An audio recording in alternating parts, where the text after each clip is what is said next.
Bonjour et bienvenue pour cette nouvelle édition du Monde vu d'en bas, qui, comme son nom l'indique, tente de lire l'actualité du point de vue des classes populaires. Notre chronique, comme sans doute celle qui suivra dans quelques jours, est consacrée à l'agression militaire sioniste contre l'Iran, à ses conséquences prévisibles et à sa signification politique.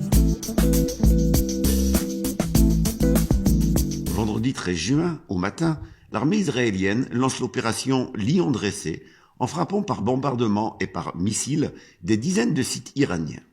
Officiellement, l'opération est présentée comme une intervention préventive visant à empêcher l'Iran d'accéder à l'arme nucléaire, Israël affirmant détenir les preuves d'une accélération du programme nucléaire de ce pays. Netanyahou explique comme suit sa décision d'agresser militairement l'Iran. Je cite : « Ces derniers mois, la République islamique a pris des mesures sans précédent pour militariser cet uranium enrichi, et si rien n'était fait, il pourrait produire une arme nucléaire en très peu de temps, un an, quelques mois, peut-être moins d'un an. Il s'agit d'une menace claire et immédiate pour la survie même d'Israël. Il y a 80 ans, le peuple juif a été victime d'un holocauste perpétré par le régime nazi. Aujourd'hui, l'État juif refuse d'être victime d'un holocauste nucléaire perpétré par le régime iranien. » Fin de citation. Le même discours de Netanyahou annonce cependant d'autres buts de guerre, démentant la nature pseudo-préventive de l'attaque militaire. Je cite : « Or, nous défendons aussi les autres. Nous défendons nos voisins arabes. Eux aussi ont souffert de la campagne de chaos et de carnage menée par l'Iran. Nos actions contre le Hezbollah, proxy de l'Iran, ont conduit à la formation d'un nouveau gouvernement au Liban et à l'effondrement du régime meurtrier d'Assad en Syrie. Les peuples de ces deux pays ont désormais la possibilité d'un avenir différent, d'un avenir meilleur. » Fin de citation.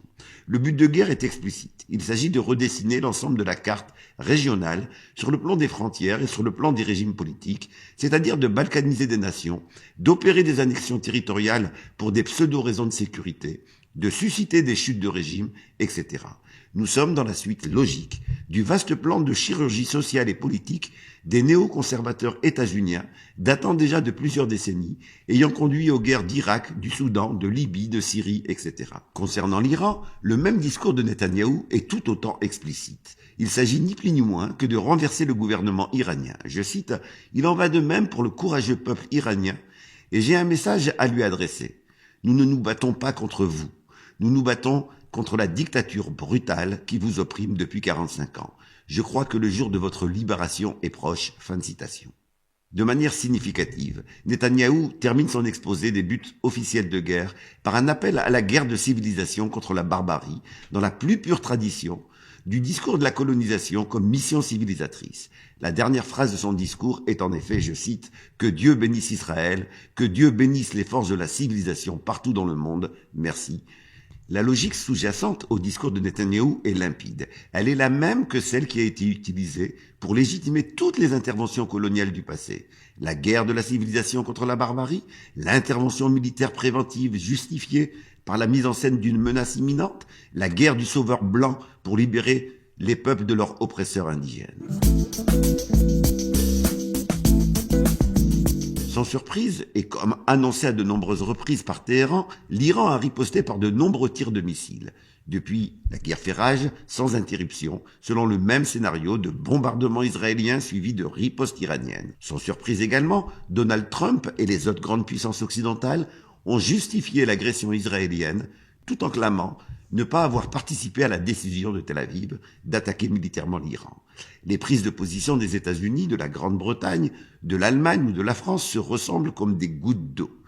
Elles sont construites autour de 3 affirmations mensongères. Premièrement, la validation de l'argument de Netanyahou de l'existence d'un danger nucléaire iranien imminent, d'où découle l'affirmation du droit d'Israël à se défendre. L'agresseur est ainsi transformé en victime, faisant usage de son droit de légitime défense. La deuxième affirmation est celle d'une décision prise par Tel Aviv sans consultation ni accord avec ses alliés occidentaux. Un tel argument occulte le fait évident qu'Israël ne peut pas mener seul une guerre contre l'Iran. Ses forces militaires dépendent fortement de l'armée états-unienne, tant pour le renseignement que pour l'approvisionnement. Cet argument est également démenti par l'évacuation tout au long de la semaine dernière des personnels non essentiels de leur base dans la région et plus particulièrement en Irak. La troisième affirmation, enfin, et l'appel au retour à la table des négociations. Rappelons que l'agression israélienne survient le lendemain de la date de l'ultimatum fixé par Donald Trump pour obtenir un accord avec l'Iran sur son programme nucléaire. La mise en scène, portée par cet appel hypocrite à la négociation, s'inscrit dans le scénario fréquent du bon et du méchant flic. Face au méchant flic que serait Netanyahou, il y aurait les gentils flics occidentaux et états-uniens en particulier. Ce scénario vise à masquer qu'Israël mène une guerre par procuration dans la région. L'ampleur des enjeux économiques et stratégiques du contrôle de la région dans le cadre de la vaste offensive trumpienne de reconsolidation de l'hégémonie états-unienne mondiale est la cause commune, principale, du génocide de longue durée à Gaza et de son impunité, de l'agression contre le Liban, de la balkanisation de la Syrie et aujourd'hui de la guerre contre l'Iran. Bien entendu, Tel Aviv dispose d'une autonomie relative qu'elle tente d'utiliser pour susciter une intervention ouverte des armées occidentales, mais celle-ci est justement relative, c'est-à-dire qu'elle n'est possible que parce qu'Israël a la garantie d'une impunité. Autrement dit, tel ou tel détail du script a pu s'écrire spécifiquement à Tel Aviv, mais dans un scénario global élaboré à Washington. L'alternance du bâton de Netanyahou et de la carotte de Trump ou de Macron vise à occulter l'objectif commun, obtenir une reddition totale de l'Iran, son renoncement à son programme nucléaire sans aucune garantie de sécurité et l'acceptation d'une mise en dépendance vis-à-vis d'Israël en tant que gérant local des intérêts états-uniens dans la région. Ainsi serait parachevé le plan de chirurgie sociale et politique de la région des néoconservateurs états-uniens que George Bush résumait comme suit le 24 janvier 2004 dans son discours sur l'état de l'Union. Je cite, « Tant que le Moyen-Orient restera un lieu de tyrannie, de désespoir et de colère, il continuera de produire des hommes et des mouvements qui menacent la sécurité des États-Unis et de nos amis. Aussi l'Amérique poursuit-elle une stratégie avancée de liberté dans le grand Moyen-Orient. » Fin de citation. Nous aborderons dans notre prochaine chronique dans quelques jours les conséquences prévisibles de cette nouvelle guerre impérialiste par procuration, l'état du rapport de force et les enjeux globaux qu'il révèle. Ce qui est déjà avéré, c'est la logique de guerre à répétition que porte la volonté états-unienne de réimposer une hégémonie qu'ils perdent sur les plans économiques, scientifiques, diplomatiques, etc. Après et en même temps que le Moyen-Orient, d'autres espaces de la planète sont visés, de l'Algérie à l'Afrique du Sud, en passant par le Venezuela et bien d'autres pays. Face à une telle logique, il reste pour Washington qu'un seul choix à offrir aux nations du monde, soit se soumettre, soit subir la déstabilisation et ou l'agression. Nous sommes en présence d'un processus de recolonisation du monde dans des formes et des atours adaptés à notre époque.